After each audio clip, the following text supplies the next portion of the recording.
Три взаимосвязанные темы, одна болезненная реальность. Спорные территории между Кыргызстаном и Таджикистаном по-прежнему не разграничены, и каждая сторона трактует историю по-своему. Но пока дипломаты молчат, на местах кипит другое — коррупция. Земельные участки регистрируются в обход закона, документы исчезают, границы двигаются не по GPS, а по звонку сверху. И в этом корень проблемы, когда земля превращается в источник влияния, а не принадлежности. Кто на самом деле управляет этими процессами? Почему коррупция тормозит мирный диалог? И можно ли вообще говорить о границах, если сами карты продаются за взятку? Начнем. На территории приграничных районов Таджикистана в очередной раз возникла серьезная напряженность, вызванная конфликтами на религиозной почве. Местные власти недавно официально подтвердили несколько случаев столкновений, вызвавших тревогу среди жителей региона. По предварительным данным, главным катализатором противостояния стали межрелигиозные разногласия и взаимные обвинения в оскорблении чувств верующих. Особенно сложная ситуация отмечена в ряде небольших населенных пунктов, расположенных рядом с государственной границей Таджикистана. Именно здесь проживает множество людей, принадлежащих к различным этническим и религиозным группам, что и создает почву для возможных конфликтов и провокаций. В последнее время ситуация резко ухудшилась после того, как в социальных сетях и мессенджерах распространилась информация провокационного содержания, которая была воспринята местными жителями как оскорбительная и недопустимая. Чтобы не допустить дальнейшей эскалации конфликта, правоохранительные органы вынуждены были значительно усилить свое присутствие в этих регионах. В настоящее время отмечается увеличение числа патрульных нарядов, активизированы проверки на въездах и выездах из населенных пунктов, усилен контроль за перемещением жителей в приграничной зоне. Однако даже несмотря на усиленные меры безопасности, население выражает серьезные опасения относительно дальнейшего развития событий, считая, что ситуация может выйти из-под контроля, если власти не предпримут дополнительных шагов по урегулированию напряженности. Официальные представители центрального правительства Таджикистана уже выступили с заявлениями, признав наличие проблемы и пообещав принять меры по ее разрешению в кратчайшие сроки. Были сформированы специальные рабочие группы, перед которыми поставлена задача тщательно разобраться в произошедших инцидентах и максимально быстро стабилизировать ситуацию на местах. Аналитики также подчеркивают необходимость срочно налаживать межрелигиозный диалог и активно взаимодействовать с лидерами местных общин, чтобы снизить напряженность и предупредить появление новых конфликтов. Ситуация в приграничных районах Таджикистана особенно опасна еще и тем, что эти территории исторически считались чувствительными к любым социальным или религиозным потрясениям. Именно здесь находятся ключевые коммуникации и транспортные маршруты, поэтому любые проблемы сразу же отражаются не только на внутренней обстановке, но и на отношениях с соседними государствами. Власти заверяют, что делают все необходимое для предотвращения негативных последствий, однако местные жители все еще обеспокоены и требуют дополнительных гарантий их безопасности со стороны государства. Граждане, проживающие в конфликтных зонах, призывают друг друга не поддаваться эмоциям и не провоцировать новых инцидентов. Представители местных общин и общественные деятели подчеркивают, что нынешняя напряженность негативно влияет на жизнь каждого человека, независимо от его вероисповедания или национальности. В то же время среди местного населения существует мнение, что без активного вмешательства центрального правительства и жестких мер по пресечению провокаций обстановка сама по себе не нормализуется. Правозащитные организации уже обратились к властям страны с просьбой провести максимально открытое расследование всех произошедших случаев конфликтов и беспорядков.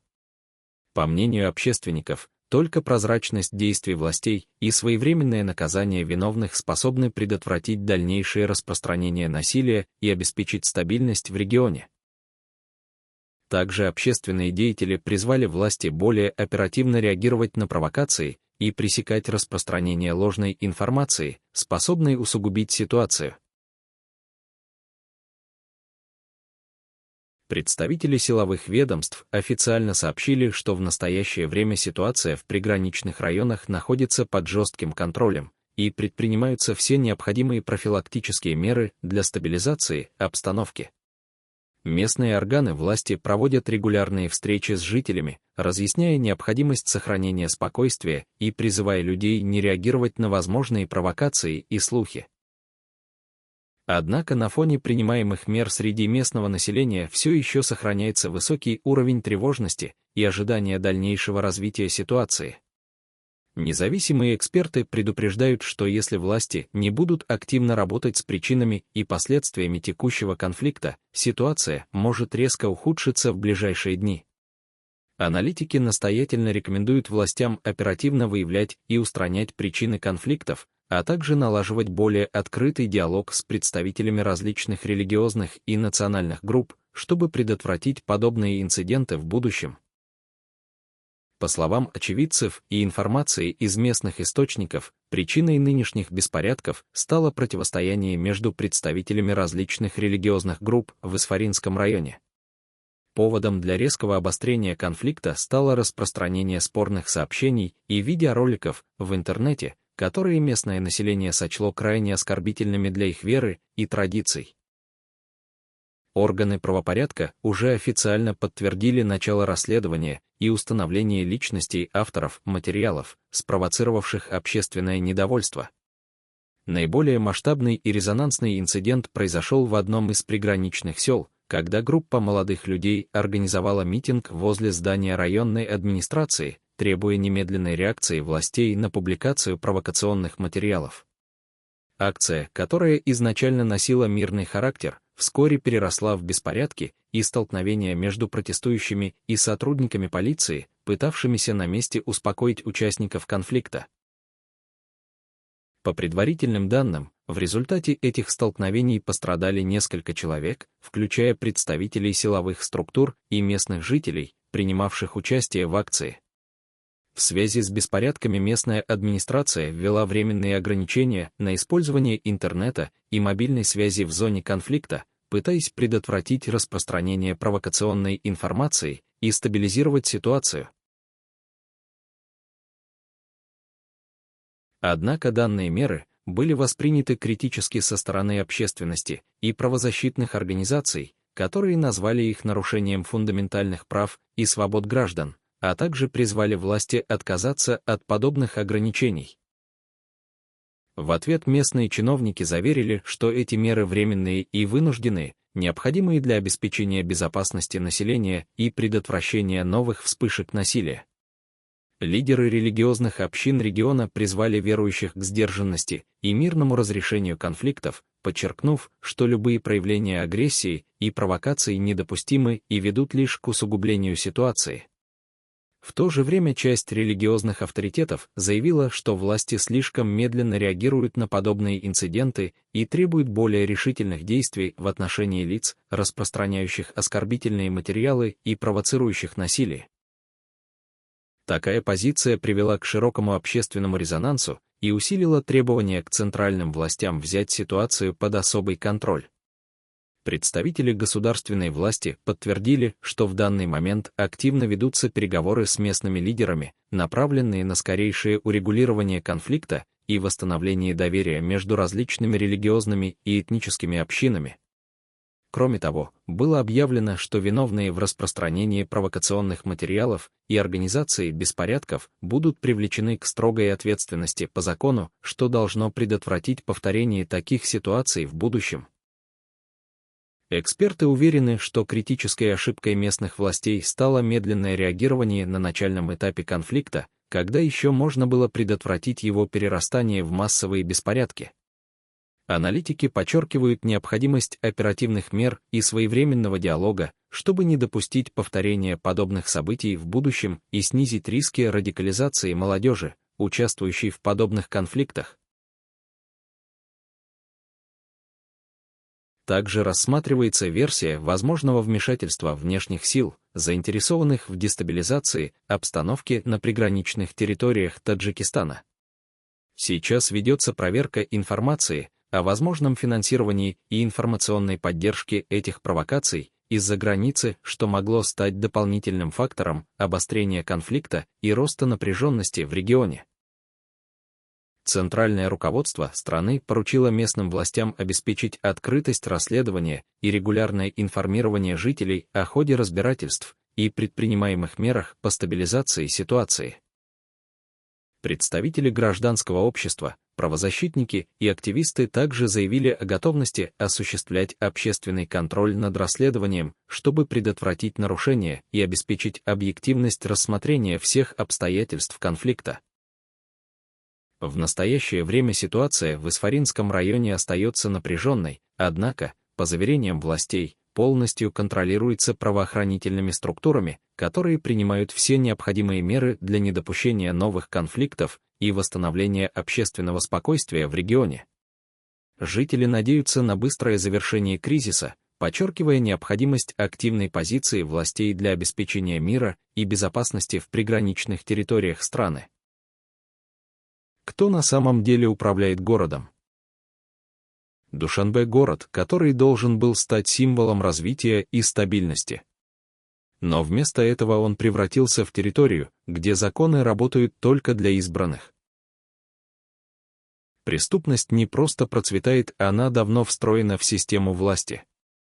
Коррупция, криминальные группировки, рэкет, взятки — все это стало частью жизни. У людей нет защиты, бизнес вынужден платить дань, а силовые структуры заняты не борьбой с преступностью, а своими теневыми схемами. В итоге столица управляется не государством, а деньгами, связями и страхом. Как коррупция стала основой системы? Главная причина, по которой преступность невозможно победить, это тотальная коррумпированность власти. В Душанбе практически невозможно решить вопрос без взятки. МВД и прокуратура служат не народу, а тем, кто приносит больше денег. Суды принимают решения в пользу тех, у кого больше ресурсов. Преступники с хорошими связями остаются на свободе, а обычные люди оказываются без защиты. Коррупция начинается с самых верхов. Рахмон и его окружение давно превратили страну в личную бизнес-империю. Все силовые структуры контролируются либо его родственниками, либо приближенными людьми. Министр внутренних дел Рамазан Рахимзода назначен лично Эмомали Рахмоном. Генеральный прокурор Юсуф Рахмон — его ставленник, контролирующий всю судебную систему. В ключевых постах в МВД, КГБ, ГКНБ и судейском корпусе только те, кто предан семье президента. В такой системе криминальные авторитеты чувствуют себя в полной безопасности. У них есть крыша на самых высоких уровнях, и они платят за свою свободу. А обычные граждане остаются без защиты. Секундомер равно.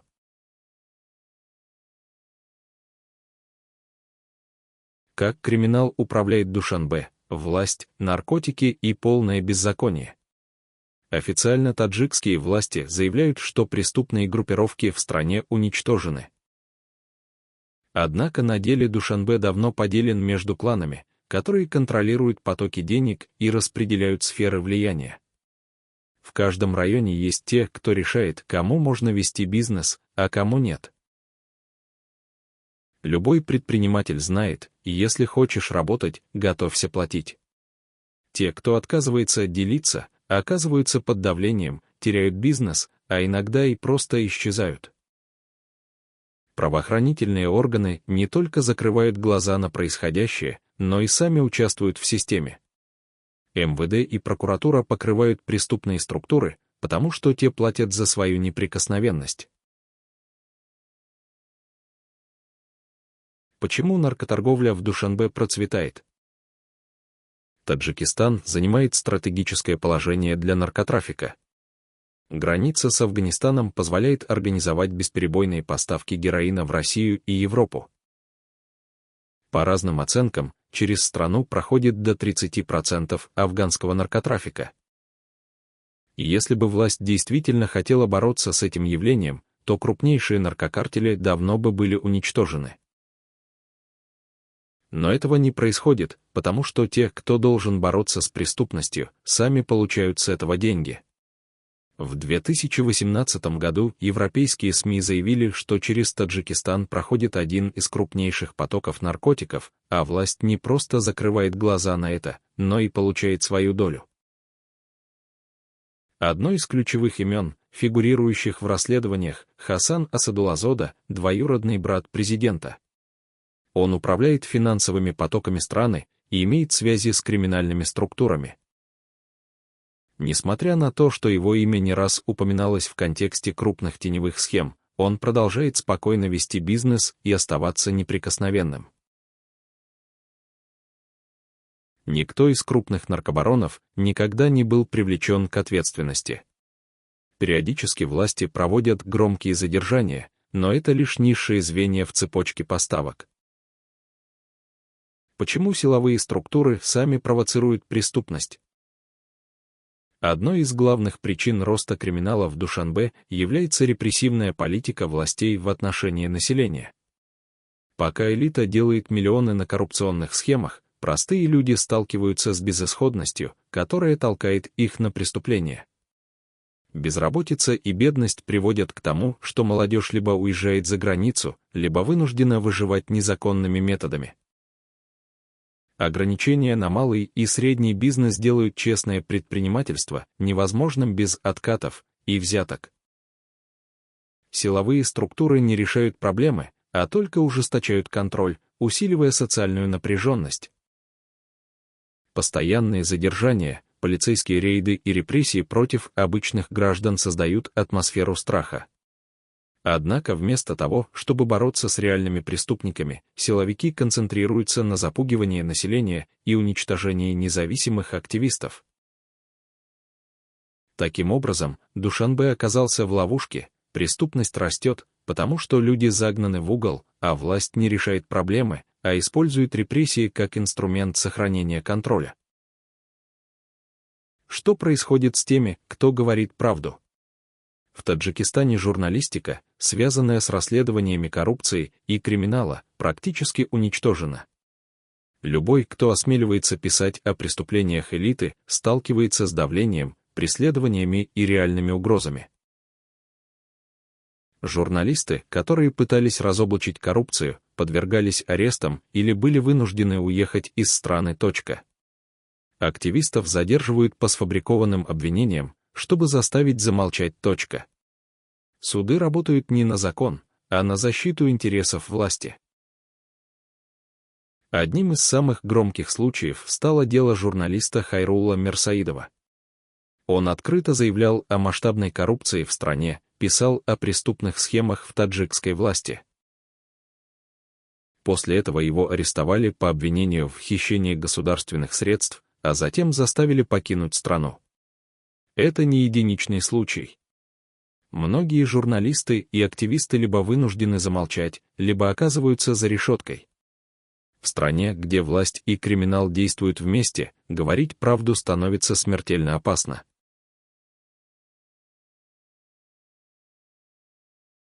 Почему никто не остановит преступность в Душанбе?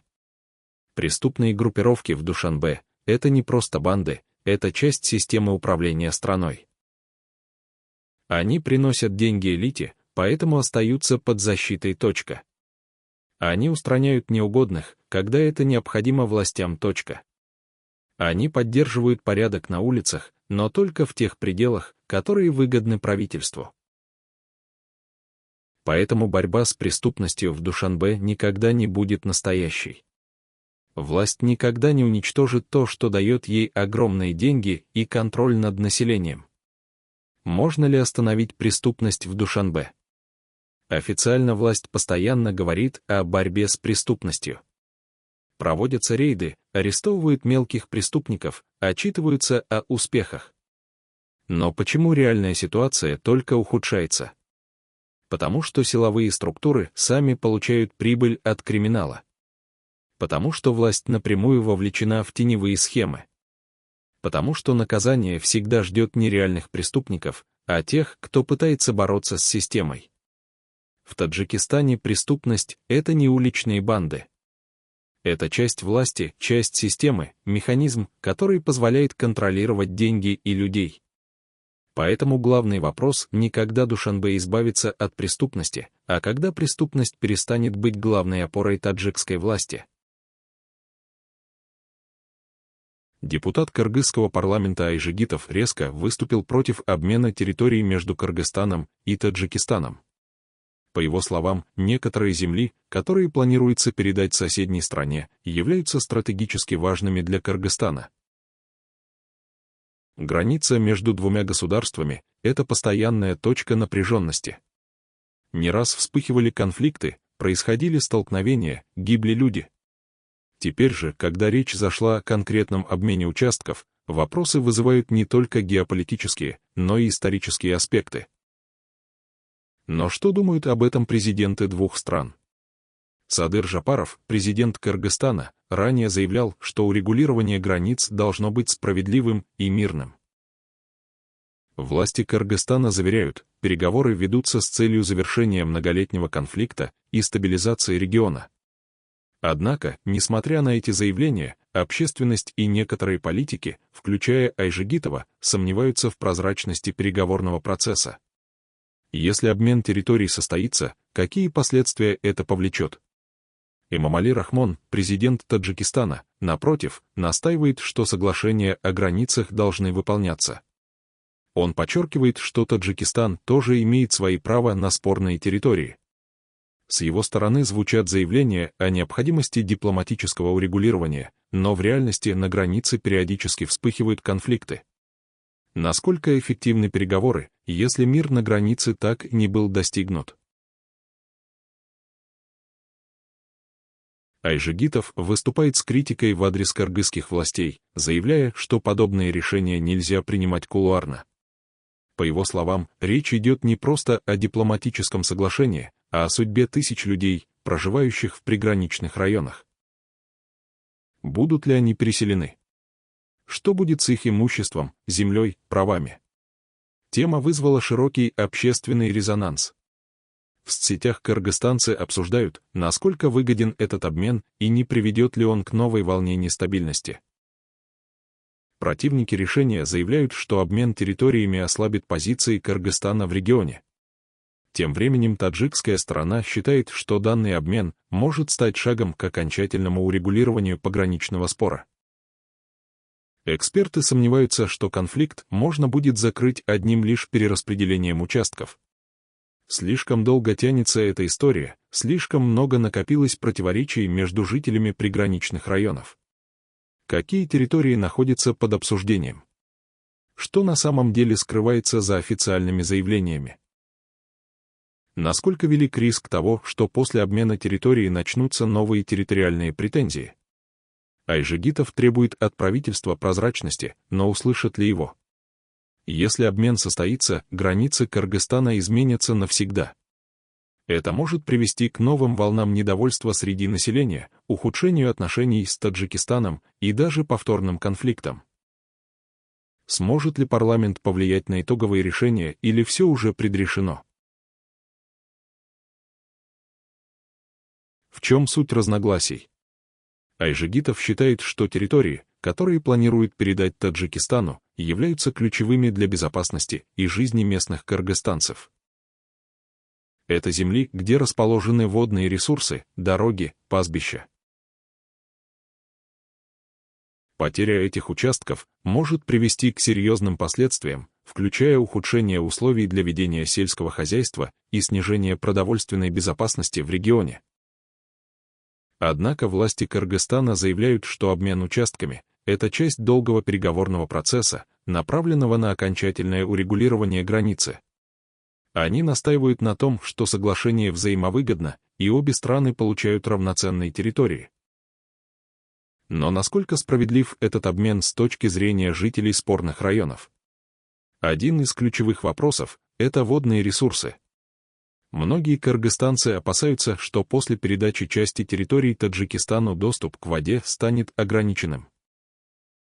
Уже сейчас в некоторых районах периодически вспыхивают конфликты из-за распределения воды. Сможет ли новый договор предотвратить подобные проблемы или же, наоборот, создаст новую волну противостояния? Общественность требует объяснений.